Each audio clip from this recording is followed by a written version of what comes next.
Former Ivorian President Laurent Gbagbo says that Saturday's presidential election in Ivory Coast spells disaster for the troubled country unless opposition parties seek talks with government. Gbagbo was speaking in Belgium, where he's awaiting the outcome of proceedings against him by the International Criminal Court. These are Gbagbo's first public comments since being ousted in 2011 as Ivorian president. He insists that dialogue between President Alassane Ouattara and the opposition will be key in averting a disaster. Il faut qu'on respecte. The former president of the Ivory Coast, Laurent Gbagbo, is warning that candidates in the country's upcoming election must resolve a standoff to avoid catastrophe. En Côte d'Ivoire, on est déjà là. The West African nation has been gripped by deadly protests ahead of Saturday's vote over President Alassane Ouattara's bid for a third term. It's a move his opponents say violates the constitution, which specifies leaders are limited to 2 terms in power. And they have called for a boycott. La catastrophe. Catastrophe. What awaits us is a catastrophe, and that is why I am speaking. Faut qu'on sache que j'ai parlé. It must be known that I have spoken. It must be known that I disagree with going head first towards a catastrophe. À la catastrophe. So it's known that I said we could do something else. We must talk. Que j'ai dit qu'il y avait autre chose à faire. Il faut discuter. On the last day of campaigning, Gbagbo said he felt compelled to give his first interview since being arrested in 2011 for his role in a civil war, sparked by his refusal to concede defeat to Ouattara in the previous year's election. Last year, he was acquitted of war crimes charges related to the conflict, which killed 3,000 people. This year, sporadic violence has killed around 30 people since August, when Ouattara announced his candidacy. Ouattara's 2 main challengers have called on supporters to prevent the vote from happening. Gbagbo says he agrees with the opposition's stance, but still urges for some kind of resolution. It's not too late. Toujours. Il est toujours temps de le faire. Il est toujours temps de parler. Always. There is always time to do that. There is always time to talk. First, I would like to tell Ivorians that are in this fight today about the third mandate. Autour du troisième mandat, I am Laurent Gbagbo, former head of state, former International Criminal Court prisoner. I am resolutely on the opposition side. Je suis résolument du côté de l'opposition. The heated protests have stoked fears about a slide into violence and subsequent economic fallout. Ouattara says the government is deploying 35,000 security force members on election day to ensure voting is peaceful. Well, joining us now from Abidjan, the country's commercial capital, is Leanne de Bassompierre, who's a news correspondent based in Ivory Coast. She joins us now to get us some insights on this, what could be a controversial election. Leanne, always good to talk to you. The last time we spoke, the president was on his election campaign, and the opposition were already crying foul at that stage. Where are we today, literally on the eve of these elections? Well, as you know, former President Laurent Gbagbo gave his first interview yesterday, just less than 48 hours before the vote. It was the first time that he had spoken since he was ousted in 2011. He was calling for dialogue, but of course, it really is waiting for the final hours to be able to do that. And so what we're seeing at the moment is that it was the opposition's kind of final card before going to the polls on Saturday. They've been adamant the polls won't take place. They've been asking their supporters to boycott the process. And why it's important to say the process, because it's retrieving your electoral card, not taking part in any campaigns, them not campaigning themselves. There were no posters up, but they actually didn't withdraw their candidacies. So the situation that we're sitting in at the moment is that you have the ballot paper for tomorrow. You have 4 names that were kept by the Constitutional Council when they made that announcement on September 14th. So there are 4 names in the ballot papers, 2 of which have asked for their supporters to boycott the vote. So you will have that confusion where people will say, well, they're going to be on the ballot paper. I could still go out and vote. I could still vote for them. And so when they do tally up the votes at the end, there will, of course, be a lot of votes for Ouattara. He's the only one that's been really very much actively campaigning for some time. And with the call for the opposition boycott, it will give him a higher chance of a first-round victory. But of course, there will be a lot of spoiled ballots, possibly. There will also be a lot of people just going out and voting for their candidates anyway because they hadn't withdrawn their candidacies. All right, so in the lead up to this, we saw some unrest, and I believe that today we also saw some unrest across the country. Tell us about some of the scenes that played out today. So there have been sporadic protests throughout the country since August 6th, when President Ouattara announced that he would definitely be seeking a 3rd term. The protests today were not in Abidjan, the commercial capital. There's been a very strong police presence across the economic capital. But we found that in smaller towns across the country, especially towns that are opposition strongholds and towns where their leaders have their traditional homes.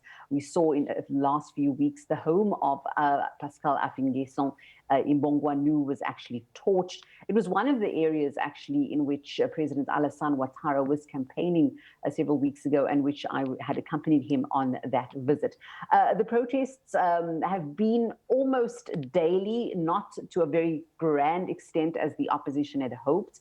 They'd hoped for a much bigger uptake, but at the same time, protests on public roads have been banned till the 30th of October. And so that also has impacted on that.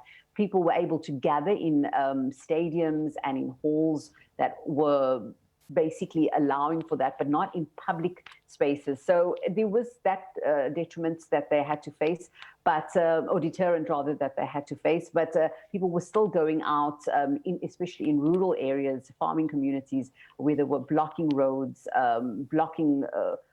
roads that could lead to the ports, etc. So, former President Gbagbo speaking from Belgium. Were people in Ivory Coast able to see this message? I mean, he warns of a catastrophe if the government doesn't talk to the opposition figures. And I wonder, is this a serious warning?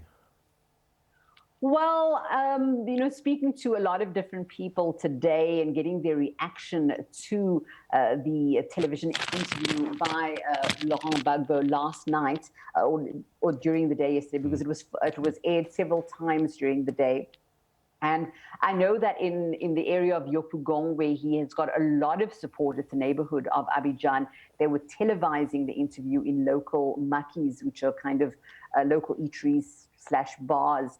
And so people were looking at were watching the interview, they were reacting immediately. But there was no real big call from him to go out into the streets like there had been around the 2010 elections. So there was not that uptake. Of course, he said that he is supporting the opposition in their boycott, in them calling for Ouattara not to seek a 3rd mandate.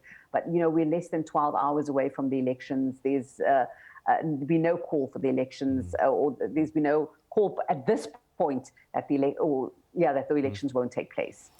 All right. So you've got 2 candidates who says, look, we're not going to participate. There's another candidate who will. And of course, the incumbent president is there on the ticket. Is there a chance that a shadow can be cast over the legitimacy of President Ouattara's victory? Or is the opposition not sufficiently strong, perhaps, to warrant fears of illegitimacy? Well, the Electoral Commission president, when I spoke to him earlier this week, he said, well, we have everything that you need to have a legitimate election. We have 2 candidates. We have voters who have gone through the voting registration process, and we also have the election materials which they've sent to all the different polling stations across the country. And so they said, in that respect, we definitely do have what it takes to have a legitimate vote. Of course, with the two opposition candidates boycotting the process, it does, cast a shadow over the legitimacy of President Ouattara's potential win. So there are going to be questions around that. They've said that they're going to be announcing the results within 3 days, and that is when more violence is expected across the country. Are there fears that opposition supporters might stop people from voting? There are fears that they will do that, and for that reason, there have been more than 35,000 security agents which have been deployed throughout the country. When I spoke to the Electoral Commission president this week, they said government would probably be increasing that number in the course of the weekend as well. As I mentioned earlier, there's been a heavy police presence in Abidjan. Things are eerily calm here, but reports from elsewhere in the country show that things could flare up quite significantly. Earlier in the week, we were getting reports that people were leaving Abidjan and going to the rural areas, fearing scenes that they saw in the last election. 2010, 2011, still very, very fresh in people's minds. And so even though we don't have the same circumstances this time around, and we've seen a situation more or less between what happened in 2010, 2011, and the 2015 vote, which went, relatively smoothly, some kind of middle ground between those two elections. People still fear, with the opposition call for the boycotts and for this uncertainty around the votes, they have been sending their children back to villages. We've seen expat families sending wives and kids back to their respective countries in the lead up to the vote. But honestly, from where I'm sitting at the moment, things, at least in the economic capital, Abidjan, are relatively calm. People are going about their business, driving through the streets at around 7 p.m. this evening. Things were still, there was still a hustle and bustle in the air. So that it wasn't that calm of, nobody's out at all at night. There was some fake news that was going around earlier saying that there was going to be a curfew from 9 p.m. this evening, which of course gets people very panicked, because why are they instituting this curfew? But that turned out to be fake news. What has been the message from the president by and large? Because he can witness, he's got a country that's pretty divided along party lines at this stage, but he's going to have to run this country and try and bring it back together after the weekend's elections. What has he been saying in the lead up to this election to the people of Côte d'Ivoire? Well, he's really focused quite a lot on his on what he's achieved in the last 10 years. The country has seen economic growth of at least 7% since 2012, his first full year in office. His presidency has also seen lots of infrastructure developments, and he's really been focusing very much on what he's achieved for Ivory Coast and for Ivorian citizens. He said yesterday, when he encouraged people to go out and vote as he closed his electoral campaign, he said that he would be prioritizing even more social cohesion. It's something that it will be an ongoing process that they need to work at. He has also hinted that once the election is over, that there would be some talk of dialogue between himself and the opposition. And so we wait to see what comes of those talks. All right. Will there be election observers from the region? There are several election observers. The European Union didn't send a specific observer mission because of COVID, but they sent 4 experts, but they've also put together a team of election observers from the embassies here. There are election observers from the African Union that have arrived recently. There are long-term observers within the country, from local civil society organizations, the different religious organizations as well. ECOWAS, which is the Economic Community of West African States, has also sent a delegation as well. Apparently, according to the Electoral Commission president, there are 10,000 election observers that are going to be spread across the country. There are just over 22,000 polling stations, and so they're going to be kept quite busy tomorrow. I suppose it's hard to predict, but if this election does go ahead as planned, and it looks like it's going to happen, then look, probably President Ouattara is going to win a third term or a second term, depending on how you interpret the rules. What they call it the first term of the Third Republic. Right, there you go. So the question then becomes, he must be anticipating some kind of resistance. How intense that will be, I guess, is really the unknown factor. Well, he's going to have to make some kind of concession within the first 100 days of his new term if he gets elected.